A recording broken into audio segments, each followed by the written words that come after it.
सभी सुहागन महिलाएं अपने सुहाग की रक्षा और सौभाग्य की वृद्धि के लिए माता पार्वती की पूजा करती हैं। पर क्या आपको पता है, देवी पार्वती का एक स्वरूप ऐसा भी है जिनकी पूजा करने से सुहागन महिलाएं डरती हैं।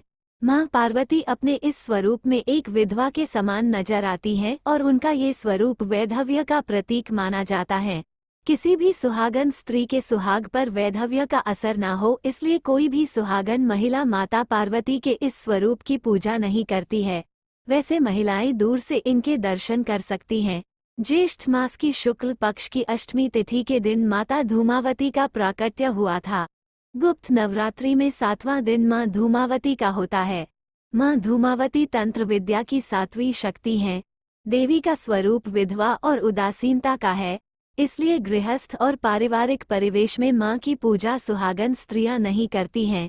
देवी के हाथ में सूप दारिद्रता का प्रतीक है और धूम जैसा सफेद रूप शोक का।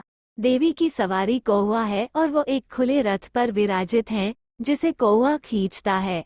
अपने शोक स्वरूप के बावजूद मां भक्तों का कल्याण ही करती हैं।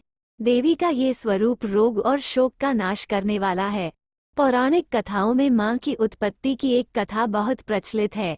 देवी सती कैलाश के वातावरण की आदि नहीं थीं। एक दिन वो और महादेव भ्रमण कर रहे थे। इसी दौरान देवी सती को भूख लगी, लेकिन महादेव ने कहा कि वह तो भांग धतूरा बेलपत्र ही ग्रहण करते हैं।